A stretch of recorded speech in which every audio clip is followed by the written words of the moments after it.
way that you came into that relationship with Jesus Christ. And then verse 24, he says it again, brethren, let each one remain with God in that calling in which he was called. And when we look at that, what's he talking about?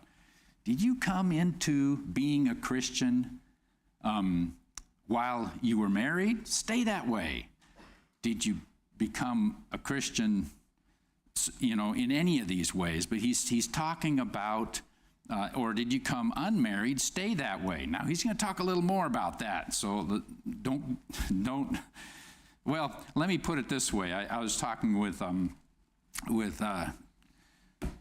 this young man. Roger, I'm sorry, my mind goes when I stand up here. And you're looking at in this chapter, verse 1, it's good for a man not to touch a woman. Verse 7, I would that all men were even as I myself. Well, that's Paul talking about. And who was he? How was he? He was unmarried. It is good for them if they abide, even as I am, in verse 8. And then as we get through the end of this chapter, we're going to see she is happier. This is a widow. She is happier if she abides as she is. She doesn't get married. And the question was a really good question. Genesis 1 says that it's not good for man to be alone and to be fruitful and multiply in that marriage situation. So how do you make sense of that? Because so many of these verses, and really 25 through 40, he's talking about the advantage of not getting married. But we have to remember, so let's begin here with verse 25 and 26, because this gives us the answer to that. Now, concerning virgins, now he's talking about unmarried Christians here. So concerning those who aren't married, I have no commandment from the Lord, yet I give my judgment as one whom the Lord in his mercy has made trustworthy. Of course, he's an apostle. He is trustworthy. What he says, the Lord agrees with. When he says, I have no commandment from the Lord, you think about, this is a question about unmarried Christians. Well, there were no Christians when Jesus taught. He was teaching under the old law. So that makes sense. Jesus didn't teach on it. But now we have this situation where Christians, one of them one married couple, one becomes a Christian and one doesn't. And what do we do in this situation? Then verse 26, I suppose therefore that it is good because of the present distress, that it is good for a man to remain as he is. So here is the reason that he's been talking about this. There is a present distress happening. And when we look historically, and well, in the Bible too, we'll look at a couple of references. Social, economic hardships. The Jews, remember the Jews at this time were being thrown out of Rome by the Caesar. Jews were also persecuting Christians. There was a famine at the time. So in Matthew chapter 24, you've got Jesus is speaking, and he says in verse 21, and this is talking about the coming destruction of Jerusalem. For then there will be great tribulation, such as has not been since the beginning of the world until this time. No, nor ever shall be. And unless those days were shortened, no flesh would be saved. These are the days coming up to the destruction of Jerusalem. And they were under duress and persecution. You think about this book, Corinthians, are written about 56, 57 AD, 70 AD, that's 13, 14 years later, there was persecution coming on to them. So they're in here being persecuted. And we're going to make another comment on this, but let me go through a few verses here. Are you bound to a wife? Oh, here's another question he's answering. Do not seek to be loosed. Okay, here's a Christian with a question. What do I do? Are you loosed from a wife? Do not seek a wife. But, verse 28, even if you do marry, you've not sinned. Well, that goes back to the beginning of this chapter where he said, it is better to marry than to burn. He never puts that aside. It is better if you have this burning passion for that relationship, then it's better to marry than to burn. But even if you do marry, you've not sinned. And if a virgin marries, she has not sinned. Nevertheless, such will have trouble in the flesh, and I would spare you. There's that present distress. The pain and suffering that is coming to and is there, the persecution is going to make it harder on a married couple. A husband is going to look at, living in these, I think of Gaza, we've seen the pictures there of the families that have a wagon and they've got all their belongings on it and they've got a jug of water and they've lost everything. And they're in a situation. Would you go up to one of them and say, well, I'm thinking about getting married? Well, not right now. This is not a good time. Look at this description in verse, let me read 29 through 31. But this I say, brethren, the time is short, so that from now on, even those who have wives should be as though they had none. This intolerance for Christianity that's happening, the persecution, it is compounded on married people because of the concern you have for your spouse and your children.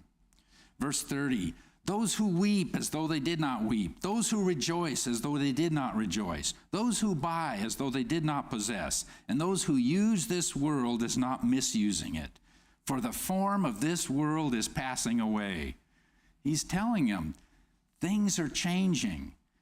You think of a person in Gaza. There's terrible things that happened. It's a time to grieve, but they can't even grieve. It's your life. You're looking at what I'm going to eat tonight. Where am I going to stay tonight? You say someone just got married. Can they rejoice? No, there's bigger things going on. Buying and possessing. Do they buy and possess? No, it's been bulldozed or whatever. It's all physical things are not, you don't belong. This is the situation I'm trying to describe, because Paul is making these statements throughout this chapter, and he never goes and says, don't get married. But he says, I have, because of this present distress, think about what you're doing. If you burn, then get married. But otherwise, hold off.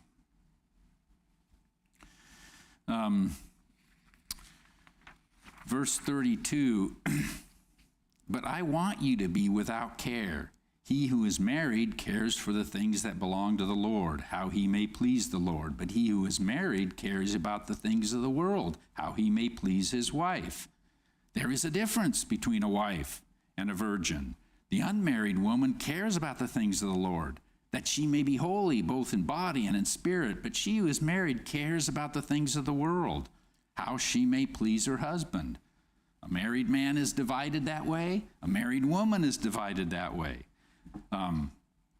Verse 35, and this I say for your own profit, not that I may put a leash on you, but for what is proper, and that you may serve the Lord without distraction. Well, that puts it all together. I'm saying this for you to consider the times we're in. I'm not forbidding marriage. It's better to marry than to burn, but serve God undistracted. And whether that means undistracted by family worries under these present circumstances, or undistracted, go ahead and marry if you burn with passion. That's a distraction too. Verse 36, but if a man thinks he is behaving improperly towards his virgin, if she is past the flower of her youth, and thus it must be, let him do what he wishes. He does not sin. Let them marry. Now, I believe this is talking about the virgin daughter of a dad that has a virgin daughter, and she is at the flower of her youth. She's past that flower. She's ready to get married. She may want to get married. He's looking at the situation, this present distress, and saying, no. This was back in a day when dad would have a say. That's not the way it is today so much. He says he does not sin, so he's making a decision for his family. He does not sin, let them marry. Verse 37, nevertheless, he who stands steadfast in his heart, having no necessity, but has power over his own will, and has so determined in his heart that he will keep his virgin, does well. So whether you do it, well, here we got the first one, let him marry, that's okay. Or don't let her marry, keep her as a virgin, that's good. So, because of this distress. Verse 38, so then he who gives her in marriage does well, but he who does not give her in marriage does better under the present distress. I want to throw that in because that's the context here. Verse 39 and 40, these are the kind of the last question. Remember we talked about these chapter 7 and chapter 8 and on are going to be answering questions that the Corinthians asked. And we went through, by reading what the answers are, we can figure out what the questions are. And of course, this question now was, should widows remarry? That was their question. Verse 39, a wife is bound by law as long as her husband lives, but if her husband dies, she is at liberty to be married to whom she wishes, only in the Lord. So marry a Christian if you do. But, verse 40, again, she is happier if she remains as she is, according to my judgment, and I think I also have the Spirit of God. So he makes his judgment on there based on the way things are going, the present distress. Okay, we're going to jump into chapter 8 now. 1 Corinthians 8 is changing subjects. It's talking about Christians' liberties, and it's answering a question also. And the question here would be, since we know there are no idols, can't we go ahead and eat meat sacrificed to idols? We ought to understand, what's that talking about? Well, you go to the meat market, and there's all this meat for sale. And this meat's been sacrificed to Zeus or Hermes or some other Greek god or some other god. And you would buy the meat, and that would be part of the pagan worship, was as you eat it, you are honoring that idol. And the question is, we know there are no idols, Paul. Can't we go ahead and eat that steak? And so he's going to answer this question. So first of all, he starts out, now concerning things offered to idol, we know that we have all knowledge. Knowledge puffs up, but love edifies. Now he's going to, in this text, he's going to tell us that you're right. There are no idols, and the meat is not tainted because it's been offered to an idol. So go ahead and eat it. That's true knowledge. But he's going to say something about that knowledge here. Knowledge puffs up, but love edifies. Remember, chapter 13, we're going to get into a whole section on love. He's going to describe exactly what it is. But here, yes, you have a good knowledge, yet you need to act in love. If I eat the meat, I seem like I'm sanctioning idols, but there are no idols. But if I don't eat it, I'm saying, well, idols are real. I'm playing with all these questions in my mind about this. And but the idea that he's answering here, he's talking about knowledge puffing up, and that is, there are no idols, so I can eat meat. So forget, walk away from it, and don't worry, don't deal with it. But that's puffed up. That's saying, look at me, I've got it right, rather than thinking about how that affects other people.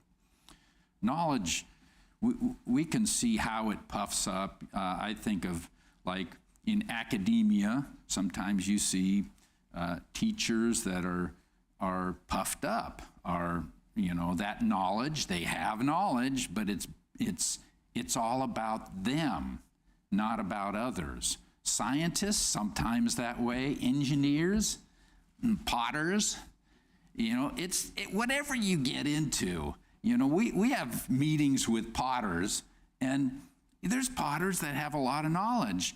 And sometimes they're very loving in their way, in their approach. Other times it's, look what I know. It's all about me. And so there's no area where you don't have this happening. Preachers, we can get, start to learn this knowledge, and then it become puffed up because of it, rather than doing things out of love. Verse 2. And if anyone thinks that he knows anything, he knows nothing yet as he ought to know. So this is I think of that knowledgeable Bible scholar without love. If you don't have love, it's a sounding horn or clanging brass, is what Paul says in chapter 13. When I find a verse, for instance, that will knock a Mormon off his perch, or a Calvinist off his perch, and I use it like a weapon. I sure showed him. No, that is not out of love. Now, is it true knowledge? Can you find verses that are just directly in opposition to what they teach? Yeah, but you have to be thinking about, how can I influence this person in love? Verse 3, if anyone loves God, this one is known by him, God. And then verse 4, therefore concerning the eating of things offered to idols, so he goes back to that original question, we know that an idol is nothing in the world, and that there is no other God but one. So Paul is agreeing with him. Yes, you knowing ones are correct. There aren't, idols are made out of wood, metal, stone, whatever. There's only one God. Verse 5, for even if there are so-called gods, whether in heaven or on earth, as there are many gods and many lords, is there any shortage of gods in Corinth? No, it's just, they're all over the place. These heavenly ones would be probably the gods that have their names as the stars or planets, or they're associated with those things. So Paul here is admitting, yes, there are many in the minds of many, but they're not gods. Verse 6, yet for us there is only one God, the Father, of whom are all things. So the Father is the source of all things, and we for him, and one Lord Jesus Christ, through whom are all things, and through whom we live. And that brings to mind that verse in Colossians, that amazing verse about Jesus. Let's see. Verse 15, he, Jesus, is the image of the invisible God, the firstborn over all creation. For by him all things were created that are in heaven and that are on earth, visible and invisible, whether thrones or dominions or principalities or powers. All things were created through him and for him. And he's before all things. And And in him all things consist. Or that word means glued together. Everything's glued together through him. So, yes, there's only one God. And then verse 7, however, there is not in everyone that knowledge. Okay, so yeah, we're living in Corinth. People don't have that knowledge that there's one God. For some, with consciousness of the idol, until now, eat it as a thing offered to an idol, and their conscience being weak is defiled. So not everybody knows this. This knowledge, this great knowledge that you have, that is true. Not everybody knows that, or they've grown up in these pagan rituals where their conscience is a problem. I think of folks who have been Catholics, have grown up from a little, from when they're very little, and they have a habit. When they go past a Catholic church building, they do the sign of the cross, and they've been doing it, and there's something to that has become part of them. And then they become a Christian, and then you find out, well, that's not true, but I feel guilty not doing it when I drive by there. This is, now there's a learning curve, right? You got to get rid of that at some point. But is there love there to hold off and give some person a time? So here are these people that have grown up with these rituals. Every time they sat down with that meat, it was, I am offering to Zeus, or I'm offering to whoever. And to turn that switch off, it's not, that knowledge is not in everybody. And their conscience, being weak, is defiled. I feel guilty. My conscience is not good when I eat this meat now. And Romans 14:23 says, whatever is not from faith is sin. So verse 8, but food does not commend us to God, for neither if we eat are we the better, nor if we do not eat are we the worse. That food is not the issue, whether we eat or not. And then verse 9, but beware lest somehow this liberty of yours, it is a liberty, that there are no idols, and I have the right to eat meat. If that becomes a stumbling block to those who are weak, think about that and adjust yourself. Do things out of love. Yes, the meat is not tainted. I have a right to the steak. But do I cause another person to stumble? That's the question. Verse 10.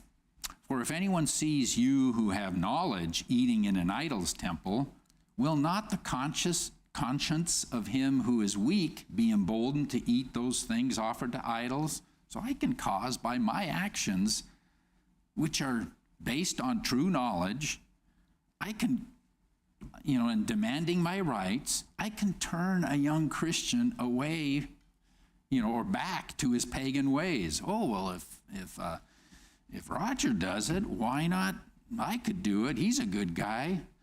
So you think about those things. Now, the question is, we don't have meat sacrificed to idols in our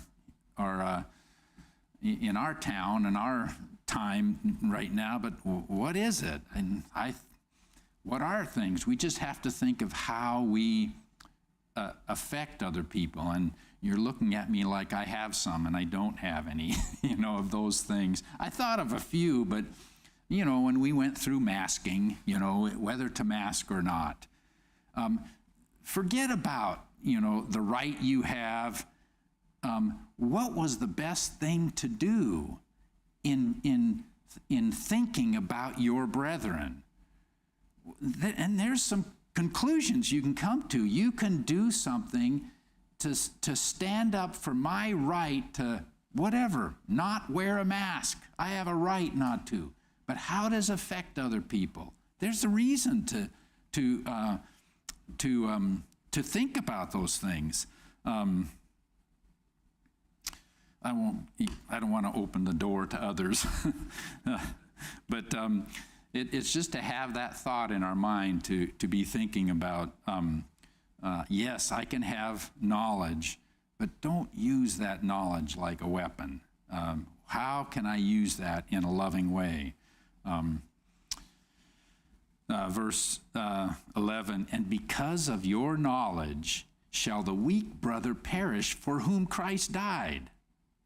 But when you thus sin against the brethren, he says it's a sin. Wait a minute, it's true knowledge. I'm acting on true knowledge. No, I mean, that's true, but because of the way I'm handling it, I'm causing a weak brother to perish. When you thus sin against the brethren and wound their weak conscience, you sin against Christ. In Romans 14 is another place that talks about this. And in verse 15, yet if your brother is grieved because of your food, you are no longer walking in love. Do not destroy with your food the one for whom Christ died. When we back up to verse 10, this whole chapter is talking about these things. Why do you judge your brother?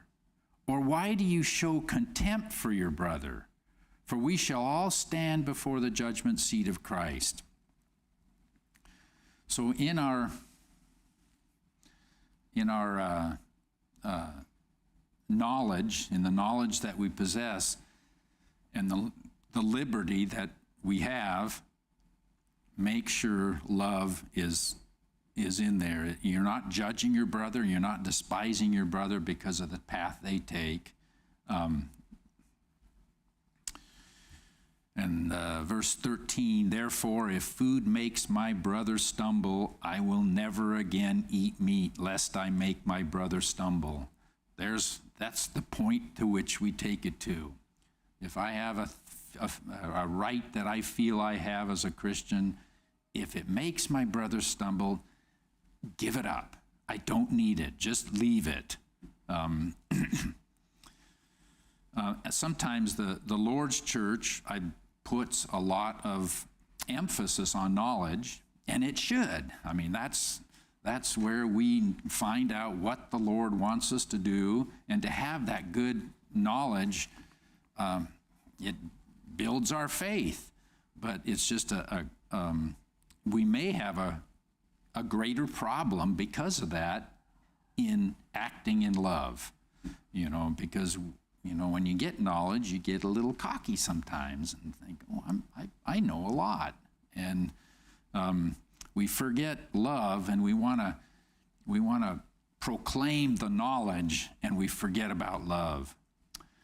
I'm just a couple minutes early, so if there are questions, I'll have Steve answer them for you. Nobody? Okay, thank you.